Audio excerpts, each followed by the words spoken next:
ka-winding. So magandang araw sa ating mga ka-winding. So meron lang tayong isi-share sa inyo mga ka-winding. So meron lang akong yung aking tester kasi mga ka-winding. Ang problema nito ay laging nalulubat. Matakaw sa battery. So panay ang bilit natin ng battery.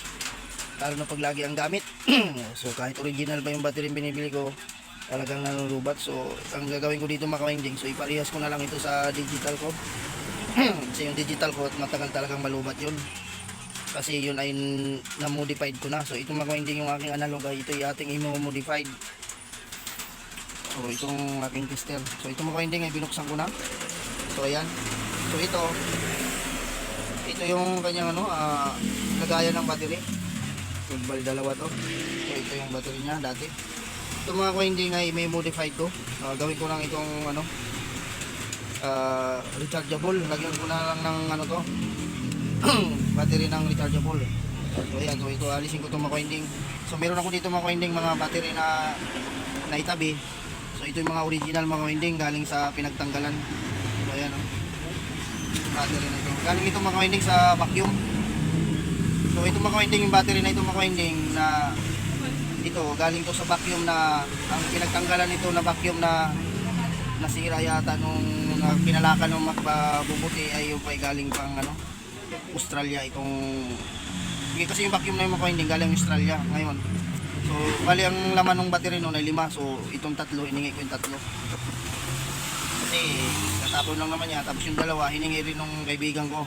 So binigay ko yung dalawa, yung kaibigan natin technician. So ito yung gagamitin ko mga ka-winding. So ito hindi, ito yung local lang ito mga ka-winding. So ito ang original, so ito ang ilalagay ko dito. So ngayon mga ka-winding ay ito ikinat ko na So yan, para lagayan na natin ng module. So ito mga ka-winding, itong kanyang module na ilalagay kong charging. So napapansin nyo ba mga ka-winding, so sa aking mga ibang upload na video, yung aking isang tester, yung aking isang digital tester, tataka kayo kung bakit lagi nakatagilid. So ito yung ginagamit ng tester mga ka-winding. So minsan nilalagyan ko itong tape, ngayon ito ay nilagyan ko ng cable tie kasi yung tape ay kumalas. Kasi nagtataka kayo mga ka-winding bakit lagi nakatagilid yan. Pag minsan ay napapansin nyo sa mga upload ko ng video, kasi ito mga ka-winding ay kaya lagi nakatagilid yan dahil ay na-modified ko na ito. Matagal na akong na-modified kasi ang problema ko dito dati daling malubat. So ito yung ginawa ko niyan mga ka-winding So yun yung battery niyan.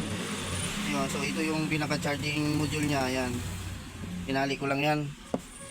Kaya pag sa mga video ko ay hindi nyo nakikita yan kasi laging nakatagilid. Dati mga ka-winding hindi ko pa ito tinatalian kasi lang naputol na kasi ito nabasag na yan. So kaya nakatali na lang yan. So yan, so ito buhay ito mga ka-winding. So ito mga ka-winding ay matagal malubat. Diba pag nagtitester ka, paminsan namamatay agad. Pag gumagamit tayo ng tester, namamatay agad. So ito hindi mga ka-winding kasi ang ginamit ko itong battery ganito. Kasi ang original battery nito dalawang maliit na tig 1.5. So ito mga ka-winding ay 3 volts na mahigit. Kaya pag nalubat itong mga ka-winding ay sinacharge ko lang ito aking luma. So ito mga ka-winding yung analog ko, ito din ang gagawin ko. Tapos itong test prod nito na lagayan ay iparehas ko na dito. Nakasuot na doon sa butas, nakadirect na doon. Para kahit mahatak-hatak siya, hindi agad napuputol. So pinalitan ko rin ng ibang wire. Palitan ko ng ibang wire nito. So ito rin ang gagawin ko dyan. Palitan ko rin ng wire to. Kasi mahina, kasi yung mga wire ng test prod na mga ganitong test prod natin na maninipis lang kasi yan, kaya galing masira. Kaya pinapalitan ko ng iba.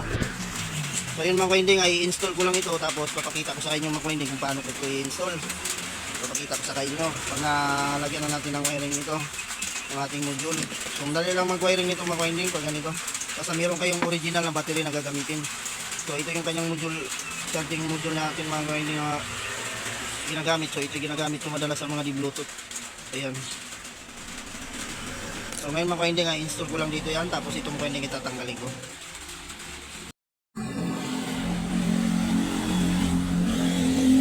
So ayan mga ka-winding na install na natin yung ating module. So ayan. So nilagay na natin yan. Tapos ito ang pinaka-out niya. So ilagay na natin dito sa dashboard ng ating multi-tester. So balatan lang natin tong ano, negative. Tapos ito dito, puputulan lang natin.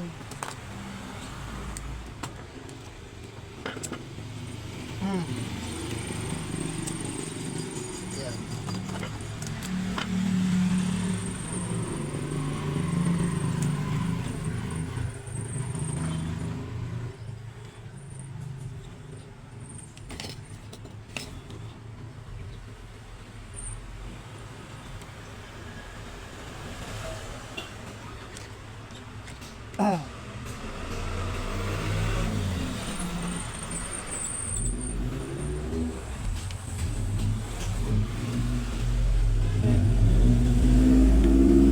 So yung mga Ano yan? pinakagaganang lang. Nilanik ako eh, naputol eh. Kaya pala hindi gumagana, putol na eh. Putol yung? Ito oh, sa charging.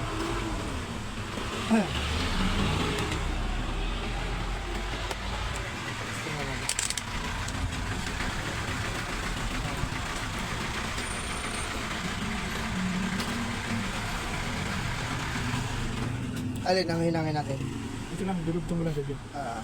Wait lang mga ka-winding.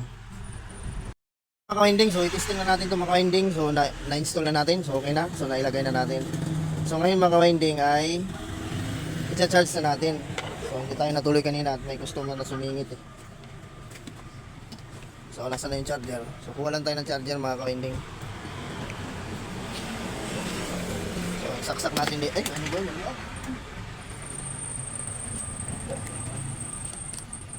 Ayan. Saksak lang natin yung charger. Ayan. Tapos yan yung ano, dapat ilaw yung indicator light yan mga ka-winding. So saksak natin ganyan. So ayan mga ka-winding, so umilaw na. Ayan o. Tapos tingnan natin mga ka-winding kung sino nagcha-charge. So ito yung aking isang tester. Check natin yung kanyang battery kasi yung kanyang test rod sana gamitin natin kaso lang hindi natin makita. Ayan. Pa-charge yan, pa-charge. Ayan o. So, check natin kung battery kung may laman. Kasi may laman naman ito mga ka-winding. Dati na may laman. Ayos na lagay. So, ayan. Kumakarga siya mga ka-winding. Ayan. So, ulitin natin para makita ito. Ayan, tayo. Tayo natin ayos. Para makita. Ayan. Ayun. 93.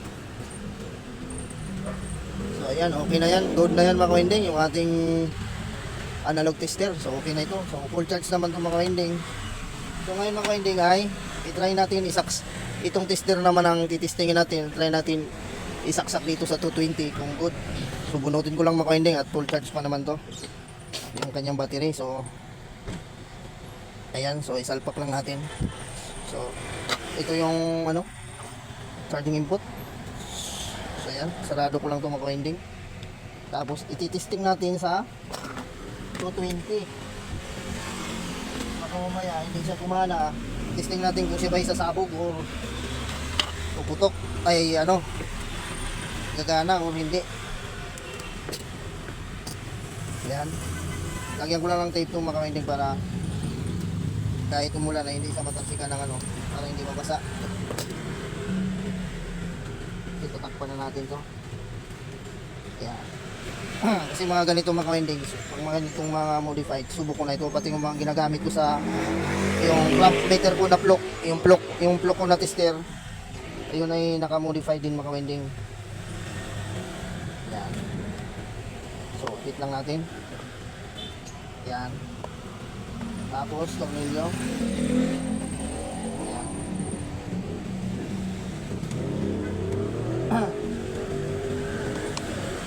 Ngayon, titesting natin ito sa 220 ngayon mga ka-winding kung gagana. Kung hindi ba siya sasabog. Ayan, di ba mga ka-winding? So maganda pa tingnan at parang hindi halata at siya ay nasa loob. Yung ating battery. So ayan. Tingnan natin. So sa resistance, hindi na kung papalo. So ayun mga ka-winding oh. So zero lang natin. Ayan, zero. Ngayon, ilagay natin sa 220 ngayon mga ka-winding. Set natin sa 250. Ayan. Ngayon, ticheckin natin kung ito ay gumagana. Sa live tayo na ano. Kung sasabog ba yung battery or hindi. So, ayan. Ayan natin. So, baka yung test bro. Tayo, sumabit. Wait lang, sumabit. Sumabit yung point. So, luwagan mo muna. Luwagan muna natin. Para hindi makapulo ng todo. So ayun mga ka-winding, ulit tayo. Ulit. So, naka 250. Ayan. Ayun. So meron tayong nakuha ng ano mga ka-winding. 200. Ilan to? 240. Ayan, okay. So good yung ating install ng ating multitester. So functional siya mga ka-winding. So okay na.